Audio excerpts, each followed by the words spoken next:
Halo semuanya, kami dari kelompok 4 akan membahas dialektika materialistik Karl Marx. Sebelum kita masuk ke sana, pertama-tama kita harus memahami pemikiran yang memengaruhi Karl Marx. Pemikiran tersebut adalah dialektika Hegel.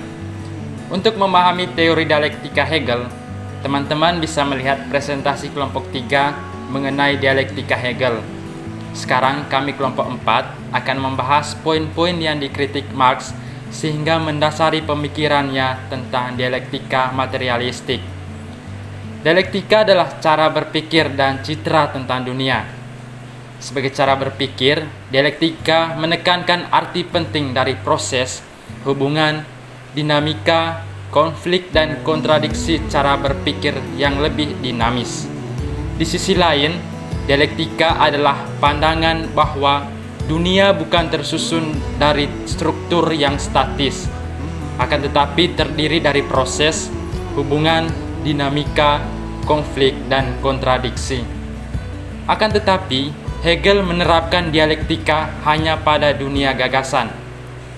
Menurut pendekatan dialektika Hegel, kontradiksi berkembang antara keadaan manusia sebagaimana adanya dan keadaan yang mereka rasakan seharusnya ada.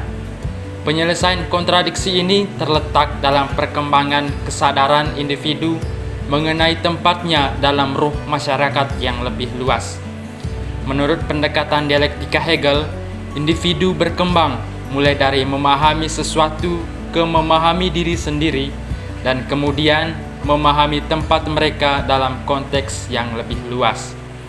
Dialektika Hegel memandang apapun yang ada sebagai kesatuan dari apa yang berlawanan.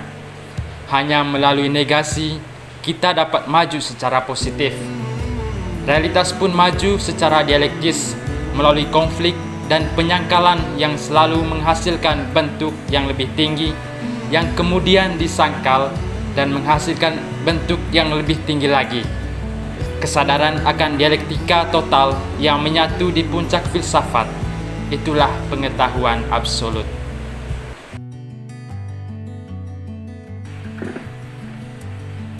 Filsafat pengetahuan absolut Hegel seakan-akan mengatakan bahwa tidak ada lagi yang baru yang dapat dipikirkan. Marx pun bertanya, apakah sesudah Hegel orang masih mungkin berfilsafat secara kreatif dan orisinal? Atau bagaimana filsafat pengetahuan absolut dapat disesuaikan dengan kenyataan bahwa dunia sendiri kelihatan sama sekali tidak filosofis? Misalnya ada perang dan konflik. Marx mendekati dua pertanyaan itu, merangkum dan mempertajam apa yang sudah menjadi arah pemikiran kaum Hegelian. Sudah tiba saatnya agar filsafat menjadi praktis. Kesimpulannya bahwa kalau dunia menjadi filosofis, filsafat sekaligus mendunia. Hegel tidak melihat keterbatasan filsafatnya, dan menurut Marx harus dimengerti atas dasar filsafat Hegel sendiri. Filsafat Hegel sendiri baru merupakan salah satu tahap dalam perkembangan roh, yaitu tahap teoretis. Mengacu pada tahap dan cara berpikir Hegel tersebut, filsafat Hegel perlu disangkal secara dialektis. Tesis Hegel bahwa filsafatnya adalah pengetahuan absolut harus disangkal oleh tindakan praktis. Menurut Marx, filsafat Hegel belum absolut karena keabsolutannya hanyalah dalam teori, sedangkan realitas sosial politik masih belum tersentuh filsafat. Memang bisa dikatakan filsafat Hegel sudah total, tetapi hanya secara teoretis. Totalitas sungguh-sungguh baru tercapai kalau filsafat menjadi kekuatan praktis, kekuatan yang nyata-nyata merubah dunia. Dan dalam hal ini, tantangannya adalah emansipasi nyata manusia, praksis pembebasan dan perubahan masyarakat. Jadi, fokus keprihatinan Marx adalah emansipasi, dan sarana emansipasi itu adalah pengertian atau teori yang menjadi kekuatan praktis sosial.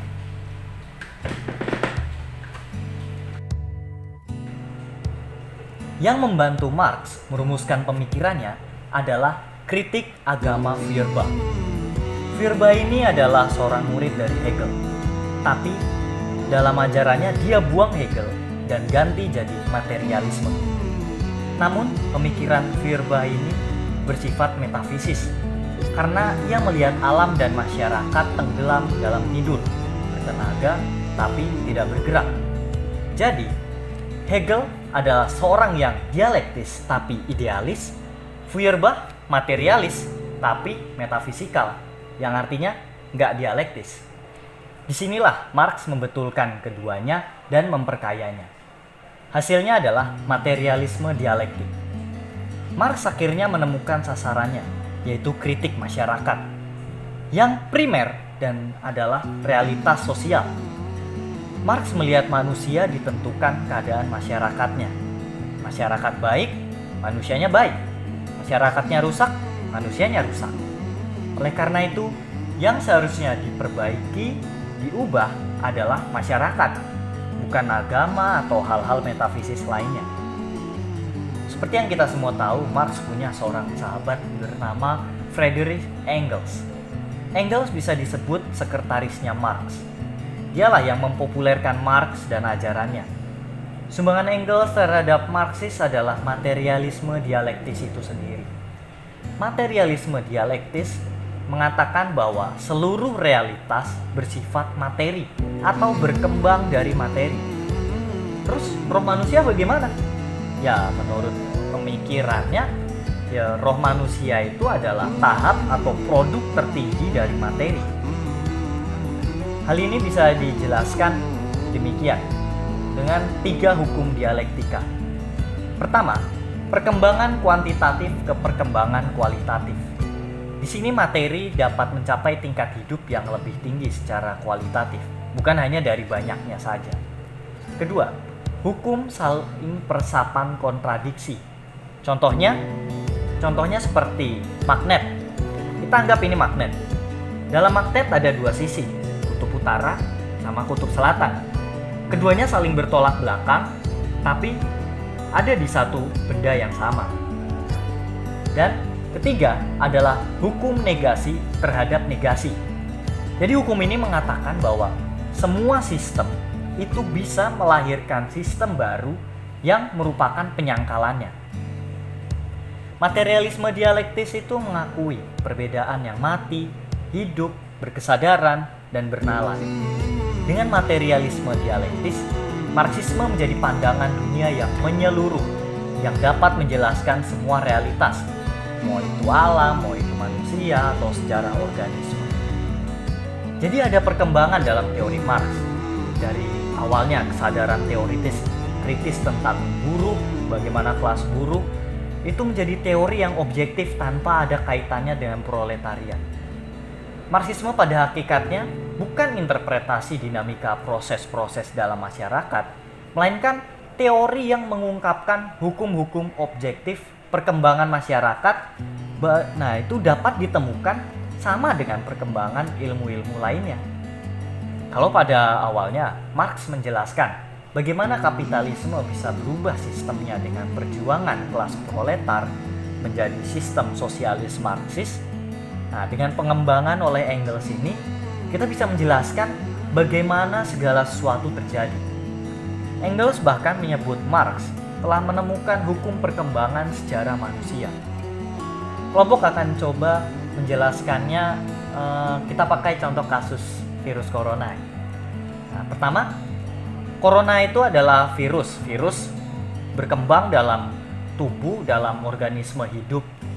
Nah, awalnya karena diserang, tentu tubuh akan mengalami pelemahan karena virus yang lebih kuat.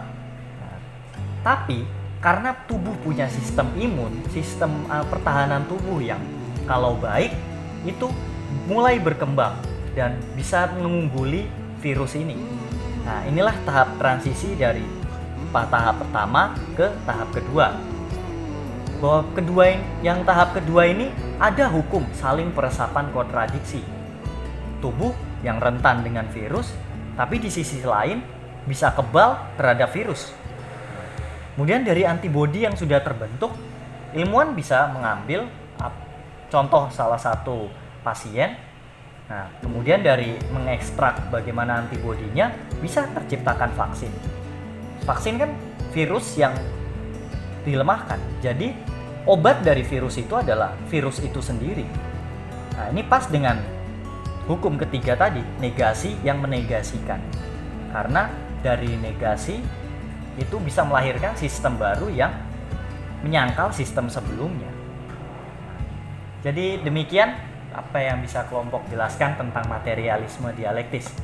Semoga presentasi kami bisa berguna bagi semuanya. Terima kasih, sampai jumpa.